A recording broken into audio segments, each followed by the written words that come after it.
السلام عليكم الغزالات، كي دايرين؟ لاباس عليكم؟ مبروك عيدكم. كما العاده، راكم عارفيني كنغبر ولكن ما كنبغيش نبارطاجي معكم شي حاجه اللي تكون عاديه ولا تكون ما موثوقاش ولا هادي. انا اليوم جيت نتقاسم معكم تجربتي. مهم، الوليد الصغيور ديالي جاتو في الاول شعيره في العين. من بعد زادت ليه شعيره اخرى، يعني ولات ليه جوج شعيرات فوق عينه في الجفن الفوقاني في العين. نقدر نبارطاجي معكم الصور من بعد في الفيديو. مهم دوك الشعيرات بقاو مده طويله بزاف، درت ليهم بوماده العينين، درت ليهم اي حاجه ما بغاوش يحيدوا.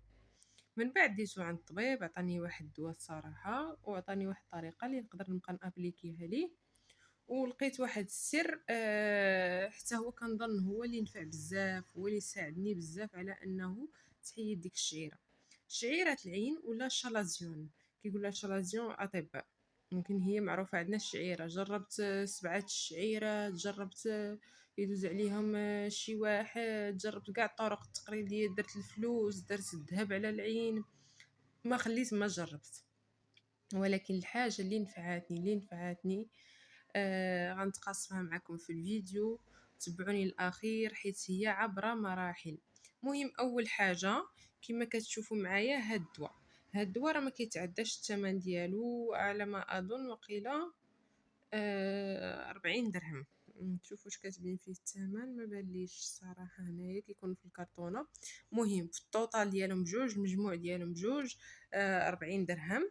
هذه البوماده، ها نتوما كما كتشوفوا السميه، اللي بغى يدير لها سكرين، فراكيدكس.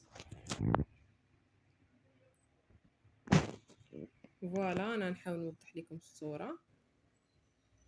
فراكيدكس ها هي بالعربيه وفرنسي، راه ماك واقيلا شي 19 درهم.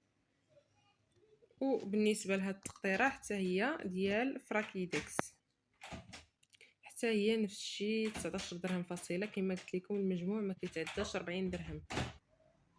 كما قلت لكم هذه هي التقطيره، ها هي قطرات كما كتشوفوا، انا نحاول نقادها لكم باش لا بغيتو تصوروها. وبالنسبه لهذه راها بوماد. دابا المشكل في هاد الشالازيون ولا بالنسبه للشعيره ديال العين هي نفس الشيء، غير التسميه كتختلف. الله يستر الا ما براتش داك، حيت كتكون هي عامره شنو، كتكون عامره من الداخل بالقيح. الا ما براتش الله يستر خاصها دار عليها عمليه اللي كتكون من الداخل ديال العين. داكشي علاش حاولوا ما امكن انكم تعالجوها وتنضبطوا شويه في العلاج ديالها. بالنسبه لطريقه الاستعمال ديال هاد القطره وديال البوماد هي كالتالي.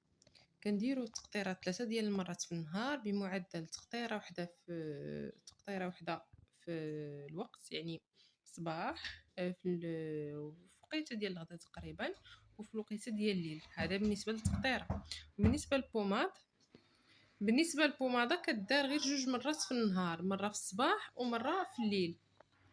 وبالنسبه للبوماده كما قلت لكم كدار مره 2 مرات في النهار، وحده في الصباح وحده في الليل، وكتطبق داخل العين. ما تخافوش منها، انتم كما كتشوفوا التيب ديالها، انتم راه واخا تطبقوها داخل العين راه ما تجرح العين ما حتى حاجه. ها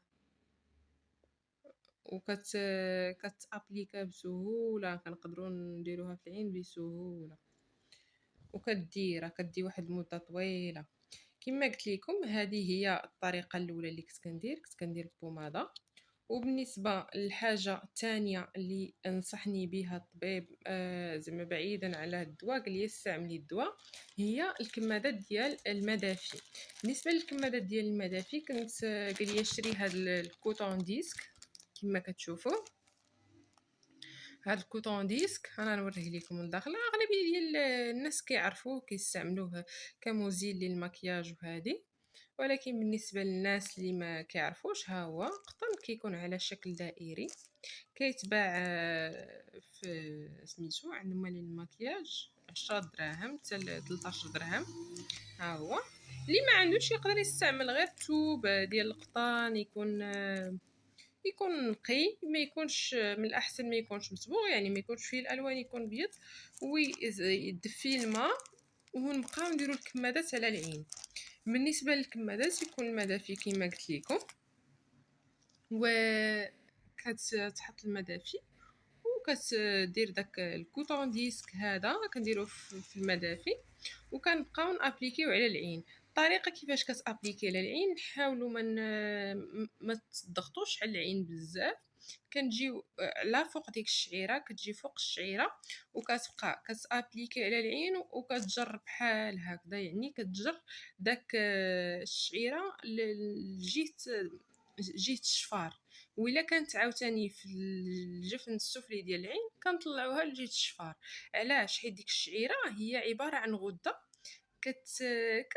كتقيسها ميكروبات، كتقيسها اي حاجه كتعمر بدوك الميكروبات وكتهز القيح لداخل.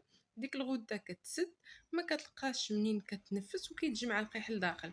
اذا حنايا الدور ديالنا هنايا اننا نستعملوا هذا اللي هو مضاد ديال دوك الميكروبات ومضاد ديال الالتهابات في العين، هاد الجوج. وكنستعملوا المدافي بهاد الكوطون ديسك. علاش؟ باش كيحاول كيفتح لينا المسام ديال العين. بالنسبه للطريقه الثالثه واللي هي خطيره واكتشفتها الصراحه غير بالصدفه، هي كنشد الصراحه استنتجت كنت كنستعمل هاد القضيه في بزاف ديال الحوايج كمعقم، والصراحه بانت لي هي اللي نفعات على ما اظن، عاونات بزاف. كنشد كاس ديال المدافي ولا شي طويصه تكون نقيه، حيت العين الصراحه راه كتكون حساسه. خاصنا نحتاطوا من الميكروبات، ماشي حنايا كنعالجوا فيها ونوليو مسبين ليها شي ميكروبات جديده. كنشدو شي طويصه كنديروا فيها المدافي وتقريبا نسيطرو ديال الماء، كميه مهمه من الماء الدافئ، وكنزيدو عليها واحد المعلقه ديال الملحه. كنخلطوا داك الخليط مزيان وكنغسلوا العين ما تغسلش من برا، راه الملحه راه تقدر تشرب في العين. العين ديالك كتغسل العين وكتهز مثلا واحد شويه ديال الماء هكا في يدك، وملي كتجي كتغسل العين خلي اليد ديالك محطوطه على عينك بحال العين كتمتص داك الدفاوه ديال الماء وكتمتص داك الملح.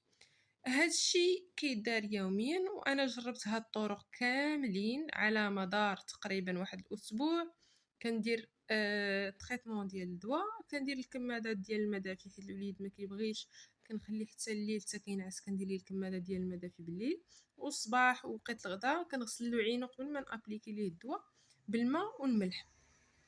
مده دازو مده 3 ايام، بانت لي ديك الشعيره بدات كتزير وكتحمار وكتجمع شويه، بانت لي بدات كتنزل لتحت. مع الاسف ما خديتش الصور، صراحه كنت مشطونه مع الوليد ما كانش في البال انني ناخذ الصور.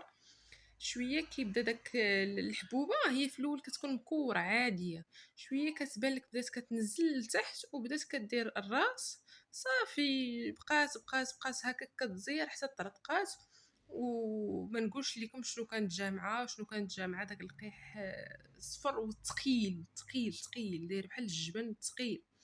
والحمد لله منين تنفسات عاونتها، عقمت ليه بالماء والملح، وحاولت نعاون داك القيح باش يخرج بالكوطون ديسك والمدافي. وتبعت التريتمون ديال هاد الدواء لانهم مضادات ديال الالتهاب، يعني ما يخليوش الالتهابات. والحمد لله راه هي في طور التعافي. دابا بقات غير داك القشيره ديالها من الفوق كتبرى. دابا راه تفشات وما بقاش داك المشكل. ونتمنى من الله تنفعكم هاد الطريقه وتجربوها بالنسبه للناس اللي عندهم مشكل، والله يجيب الشفاء للجميع. وما تنساونيش من الاشتراك في القناه ديالي ودعمونا بلايك وكومونتير، علاش لا تقاسموا معنا التجارب ديالكم حول هذه القضيه، واللي عنده تجربه جديده علاش لا ما يبارطاجيهاش معنا. وشكرا على حسن المتابعه، والى اللقاء الى فيديو قادم ان شاء الله.